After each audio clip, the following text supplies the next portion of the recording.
L'épisode commence avec Louis qui demande à Garcia pourquoi elle parle ainsi à sa femme, que ce n'est pas la meilleure façon de parler à quelqu'un, encore moins dans sa maison. Garcia promet que ça ne doit plus se répéter.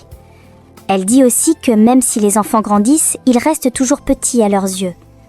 Elle demande à sa fille, lui dit qu'elle n'a aucun problème à ce qu'elle lui parle ainsi. Dit à son mari qu'elle n'a pas de problème. Pendant ce temps, Nicolas arrive dans son appartement, voit Valéria en train de discuter avec l'agent d'accueil. Il demande ce qu'elle fait là. Elle dit qu'elle va vivre là à cause des avantages de son travail à l'entreprise. Il a l'air étonné. Valéria demande si ça le dérange. Il dit non, que cela est une surprise pour lui. Valéria dit qu'elle est contente, comme ils vont être proches. Il dit qu'il ne savait pas qu'elle avait demandé du soutien pour vivre. Elle dit qu'elle n'a rien demandé, qu'ils lui ont donné, et elle ne comprend pas pourquoi il se comporte ainsi. Chez Louis, Garcia demande des excuses à sa fille. Louis dit qu'il doit partir. Après son départ, Garcia demande à sa fille pourquoi elle ne lui a pas dit qu'il était là. Elle dit qu'elle voulait lui dire, mais comme toujours, elle ne lui a pas laissé parler. Garcia dit qu'elle veut juste l'aider, qu'il faut qu'elle se défende de sa mère, qu'on va penser qu'elle la maltraite. Elle dit qu'elle pense même que parfois elle veut qu'elle ait une mauvaise mine avec son mari. Demande pourquoi elle voudrait ça. Sa mère dit qu'elle pense qu'elle est contre elle, qu'en vérité, jusqu'ici, elle connaît que c'est sa maison. De l'autre côté, Nicolas dit à Valéria de ne pas se fâcher. Elle demande de lui dire ce qui ne va pas. Il dit qu'il a eu beaucoup de choses dans la tête. Elle dit qu'elle n'aime pas ça, que toute sa famille pense qu'ils sont venus prendre ce qui leur appartient et dit qu'elle n'a rien demandé. Elle dit que s'il veut se rassurer, il n'a qu'à appeler Hector. Nicolas dit non, qu'il sait qu'elle le mérite, qu'il est heureux pour elle, qu'elle sait déjà où le trouver. Chez Susanna, son fils arrive avec sa femme. Elle propose à manger. Juan mange ce que sa mère a cuisiné et sa femme demande juste un café. Juan dit que la nourriture est délicieuse. Pendant ce temps, Nicolas se demande pourquoi quand il fait tout pour s'éloigner de Valéria, la vie continue de les rapprocher. Au bureau, Valéria va dans le bureau d'Arturo et dit qu'elle est là juste pour le saluer. Il lui demande de fermer les yeux, il lui offre des fleurs qu'elle apprécie beaucoup. Arturo remarque qu'elle n'est pas joyeuse. Il demande ce qui ne va pas. Elle dit que Nicolas s'est comporté de façon étrange avec elle. Arturo demande ce qui s'est passé. Elle dit qu'il se trouve que le bâtiment où elle va vivre est le même que pour lui. Arturo dit que c'est une très bonne nouvelle, qu'il doit avoir une excuse pour aller la visiter. Valéria dit oui, que Nicolas n'a pas beaucoup aimé l'idée. Arturo dit que son frère traverse des moments très difficiles, qu'il était beaucoup attaché à sa tante. Au même moment, Paula demande à si elle peut l'accompagner. Accepte et lui demande de s'asseoir. Elle demande comment elle va, dit qu'elle s'inquiète beaucoup pour elle, qu'elle voit qu'elle a beaucoup de problèmes avec sa mère. Elle dit qu'elle est désolée de s'immiscer, qu'elle s'inquiète beaucoup pour elle, qu'elle est enceinte et qu'elle doit prendre soin d'elle. Dit merci et dit que sa mère a toujours voulu la contrôler. Elle ne comprend pas. Elle va passer à autre chose dans sa vie. Elle sait que sa mère veut qu'elle soit une bonne épouse pour Louis, mais cela l'a juste mise dans des problèmes. Paula dit que c'est comme ça que sont les mamans, que si elle veut être une bonne épouse pour Louis, elle peut l'aider. Demande si elle est sérieuse. Elle dit oui.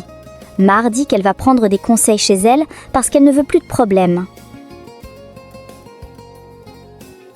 Chez Susanna, elle demande à sa belle-fille ce que sa mère aimait faire. Camilla dit qu'elle aimait voyager, sortir dîner avec des amis, faire de la peinture. Susanna dit que sa mère à elle aimait faire de la broderie. Elle montre tout ce que sa mère a fait pour elle. Camilla apprécie. Susanna demande à sa belle-fille si sa mère lui manque beaucoup. Elle dit oui, que sa tante aussi. Susanna dit que sa mère et son père lui manquent beaucoup, qu'elle prie pour eux et essaye de leur parler pour se sentir mieux, que quand elle le fait, c'est comme s'ils étaient proches d'elle. Camilla dit qu'elle pense qu'elle va essayer aussi. De l'autre côté, Paula dit à que comme son mari est un homme très influent, elle pense qu'elle devrait changer son style vestimentaire. Dit qu'elle a raison, demande où elle peut trouver des vêtements. Paula dit qu'il y a plusieurs boutiques et propose de l'accompagner. Garcia arrive et demande à sa fille ce qu'elle fait là. Elle dit que Paula a proposé de l'accompagner dans un magasin. Garcia propose de la suivre. Refuse. Paula dit qu'il n'y a pas de problème, qu'elles peuvent y aller à 3. Au même moment, Arturo est au téléphone. Ils discutent à propos de la présentation. Leonardo entre, son frère demande si tout va bien. Il dit qu'il pense qu'après la mort de sa tante, ils doivent être plus unis. Arturo dit qu'il est déjà très proche de Nicolas, mais que c'est lui qui s'éloigne à cause de Paula. Il dit qu'elle ne veut que son bien, qu'elle fait tout pour le rendre heureux. Son frère dit qu'il comprend, mais qu'il veut qu'il commence à faire des choses par lui-même. Pendant ce temps, Nicolas est sur la tombe de sa mère. Il dit qu'elle lui manque beaucoup, qu'il essaye de faire les choses correctement, mais que le destin fait qu'il se rapproche de Valeria. Quelque temps après, Camilla arrive. Il la prend dans ses bras et dit qu'il est content de la voir. Il dit que leur mère lui manque tellement. Camilla dit qu'à elle aussi. De l'autre côté, Paula propose des vêtements à Mar. Elle dit que c'est très cher. Paula dit qu'elle sait qu'elle peut mettre ce survêtement de plusieurs façons. Elle lui demande d'essayer et dit qu'elle devrait dire à sa mère d'essayer quelque chose pour elle. Mar dit non. Paula insiste, dit qu'elle pense que ça peut améliorer les choses entre elles. Mar dit qu'elle a raison, qu'elle va en parler avec sa mère. Au restaurant, Camilla et son frère sont en train de parler. Elle dit à son frère qu'il lui manque beaucoup. Il dit qu'elle lui manque aussi et demande comment elle va. Elle dit qu'elle va mal, qu'elle essaye d'être heureuse, mais rien. Nicolas, très triste, dit qu'il est très malheureux. Camilla dit que leur tante a beaucoup sacrifié pour eux depuis la mort de leur mère. Nicolas dit qu'ils ne peuvent pas abandonner. Camilla dit qu'hier, son mari l'a emmenée faire un tour, histoire qu'elle oublie un peu, qu'il fait tout pour la rendre heureuse, qu'il est très gentil. Nicolas dit qu'il est heureux de l'entendre. Camilla dit qu'elle la préoccupe beaucoup et demande-t-il à quelqu'un pour le rendre heureux. Nicolas lui demande de ne pas s'inquiéter, que tout va aller pour lui. Pendant ce temps, Garcia est en train d'essayer des vêtements. Elle se sent très belle. Au bureau, Nicolas arrive. Valeria dit qu'elle a parlé avec Arturo et qu'elle comprend qu'il se comporte ainsi à cause du décès de sa tante. Elle dit qu'elle ne sait pas comment, mais maintenant elle l'aime bien et se préoccupe pour lui. Nicolas dit merci pour la préoccupation, que sa priorité c'est la campagne. Après les essayages, ils arrivent à la caisse et on leur demande les clés. Mar dit qu'elle ne sait pas utiliser une carte. Paul a propose de l'aider. Pendant ce temps, Valeria dit à Nicolas que de compter sur elle pour la campagne et dit qu'il n'est pas comme ça. Qu'elle comprend qu'il est en deuil, mais pourquoi il est devenu si lointain et sec? Nicolas dit que c'est ce dont il a besoin. Elle demande si tout va bien. Il dit oui. Valeria dit qu'elle pensait qu'il se faisait confiance, que peut-être il a fait semblant d'être une bonne personne pour que tout se passe bien dans le travail. Il dit qu'il fait tout dont il est possible pour que les choses se passent bien. Elle lui demande de ne pas se préoccuper pour sa campagne, que tout va bien se passer.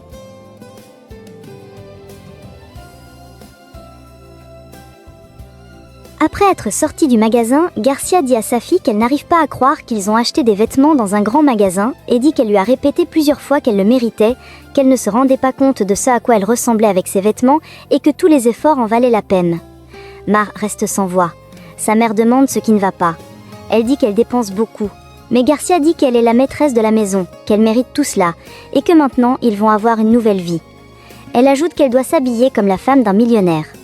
Paula, éloignée d'eux, est très contente parce que son plan fonctionne. Chez Susana, Juan a l'air bizarre. Sa femme lui demande si tout va bien. Il dit que oui, qu'il est juste fatigué. Dans la salle de bain, Camila le regarde avec un regard séducteur. Juan demande ce qui ne va pas. Elle dit qu'elle n'arrive pas à croire qu'ils ont passé un bon moment hier. Juan dit que c'était amusant. Sa femme répond qu'ils devraient passer plus de temps ensemble. Dans la chambre, Susana dit qu'elle a parlé avec Camilla et qu'elle a remarqué qu'elle est très triste. Son mari répond que hier, elle est allée se promener avec Juan et qu'il l'a vue heureuse. Susana dit que les apparences sont trompeuses, qu'elle paraît être une fille très riche et présomptueuse, mais qu'au fond, c'est juste une petite fille à qui manque l'amour de sa mère.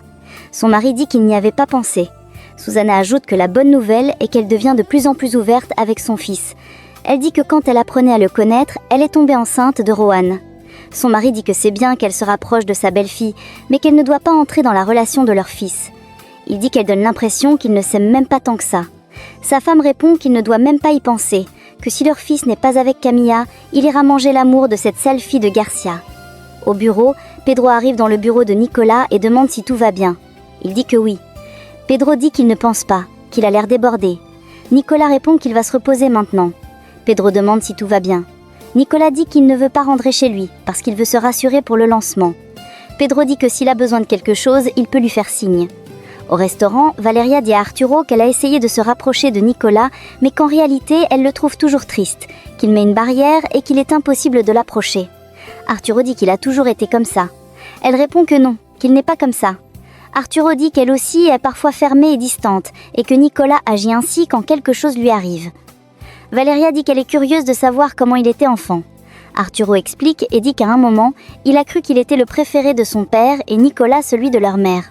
Chez Louis, Garcia ne cesse d'essayer les vêtements et est très contente de les avoir. Sa fille entre et lui demande si la robe lui va bien. Elle dit que oui.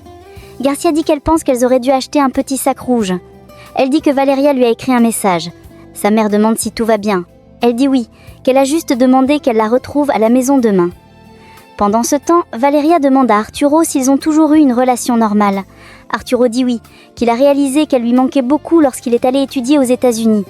Elle demande s'ils se sont toujours comportés comme des frères. Arturo dit oui, et demande pourquoi elle pose toutes ces questions. Elle dit qu'elle est juste curieuse, parce qu'ils sont si différents.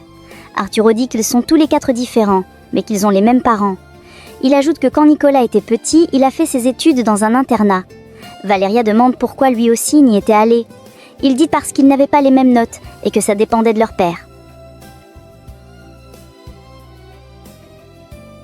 Au même moment, Rocio regarde les photos d'Arturo et de Nicolas. Elle dit qu'elle ne sait pas depuis combien de temps elle est à sa recherche, qu'elle veut tellement être proche de son fils et qu'elle ne permettra à personne de les séparer. Elle dit qu'elle a déjà retiré cette femme de la liste, mais que cette malheureuse Gloria ne veut pas la laisser tranquille. Chez Luis, Leonardo dit au revoir à sa femme pour aller au bureau. Elle l'arrête et dit qu'elle a quelque chose à lui dire. Elle explique que Mar a vu ses vêtements et lui a demandé de l'accompagner pour acheter des vêtements comme elle. Leonardo dit qu'elle ne lui ressemblera jamais. Elle dit qu'elle a décidé de l'accompagner pour éviter des problèmes avec son père, mais que Mar a insisté pour qu'elle l'amène dans le magasin le plus cher qu'elle connaissait. Et qu'elle a choisi des choses non seulement pour elle, mais aussi pour sa mère. Elle demande de deviner avec quoi elle a payé. Leonardo demande avec quoi. Elle dit qu'elle l'a fait avec l'extension de la carte de Luis. Leonardo demande si elle est sérieuse. Elle dit oui. Il est furieux. Elle montre le reçu de paiement. Le lendemain matin, Juan se réveille et dit à sa femme qu'il espère revenir au moment où la nourriture sera prête. Camila reçoit un message et dit que c'est son frère qui veut la voir. Elle demande à son mari si elle peut se préparer rapidement pour qu'il l'accompagne. Il lui dit de prendre un taxi. Elle insiste pour qu'il l'accompagne. Il accepte. De l'autre côté, Garcia et sa fille arrivent dans leur ancien quartier, accompagnés d'une grosse voiture. Les voisins les regardent. Garcia sort de la voiture. Les voisins chuchotent et elle dit que tout est devenu moche dans ce quartier. Susana, en route pour jeter les poubelles, croise Garcia. Garcia lui demande de la regarder. Elle est toujours confuse parmi les poubelles. Susana dit qu'elle utilise sa fille pour parvenir à ses fins. Garcia dit que son fils continue à vivre dans la maison de son père et qu'ils savent la vérité sur tous les vêtements qu'elle porte. Susana dit qu'elle lui a toujours dit qu'elle était au-dessus d'elle. Au bureau, Hector annonce à Luis que Valeria est déjà installée dans l'appartement. Luis dit que maintenant que sa maison est inoccupée, ils peuvent commencer à l'arranger et qu'il verra quoi faire de cet endroit. Hector dit qu'il y a des progrès dans l'entreprise. Luis dit qu'enfin ses enfants réagissent, malgré la pression, et que même si ça fait mal, il a réalisé qu'il devait leur mettre un peu de pression. Quelque temps après, Garcia et Mar entrent dans la maison. Valeria demande à sa mère pourquoi elle est habillée ainsi. Elle dit que les gens qui ont de l'argent n'ont pas besoin d'excuses pour bien s'habiller. Mar demande à sa sœur la raison pour laquelle elle voulait les voir. Elle dit qu'elle voulait juste leur faire savoir qu'elle ne vivra plus ici. Garcia dit qu'enfin elle a compris, qu'elle savait qu'elle devait venir vivre avec elle dans le manoir. Elle dit non, qu'elle ne viendra pas, qu'elle a un appartement. Sa mère demande comment elle a fait pour la voir. Valeria dit que c'est un avantage social. Sa mère dit que c'est très bien, qu'un modèle de la marque ne peut pas vivre dans cette prison. Elle est très contente pour elle.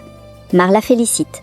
Chez Susana, elle dit à son mari qu'il aurait dû voir Garcia, qu'elle était habillée avec des lunettes, des vêtements chers, qu'elle avait une voiture, mais que tout cela semblait ridicule, qu'elle se vantait comme si elle avait mérité tout cela grâce à son travail, alors que tout ça c'est grâce à sa fille. Son mari dit qu'elle fait ce qu'elle veut et qu'il faut laisser Garcia vivre sa vie. Sa femme dit que cette femme ne mérite rien, que la seule chose bien qu'elle ait faite dans sa vie, c'est de mettre au monde 2 filles. Juan et sa femme arrivent. Sa mère demande où ils vont, qu'ils sont tellement pressés.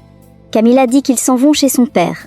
Arrivée à l'extérieur, Camila remarque la voiture de son père et demande si Mar est dans le coin. Elle dit à son mari qu'ils partent. De l'autre côté, Garcia et Leonardo entrent dans la maison. Leonardo explique ce qui s'est passé à ses frères. Arturo dit qu'il n'arrive pas à y croire. Leonardo dit que leur père les a éloignés de cette fille pour lui permettre ces choses. Nicolas lui demande de se calmer et demande comment il a eu la facture. Il dit que c'est Paola qui lui a donné. Arturo dit que ça se passe très souvent. Leonardo dit qu'il sait bien qu'il n'aime pas Paola, mais qu'elle fait tout pour obtenir des informations sur Mar. Arturo demande ce qui se passe avec leur père. Nicolas dit que la paix ne se gagne pas ainsi et demande ce qu'ils peuvent faire. Leonardo dit qu'ils devraient parler avec leur père. Au même moment, Mar prend toutes ses affaires restantes dans la maison. Valeria demande à sa mère si elle ne doit pas prendre quelque chose. Elle dit qu'elle ne veut rien de cette maison. Elle prend juste quelques photos d'elle. Elle dit à ses 2 filles qu'elles ont vu tout ce qu'elles ont accompli, qu'elles ont enfin accompli leur devoir et qu'elles vont laisser cette vie derrière elles.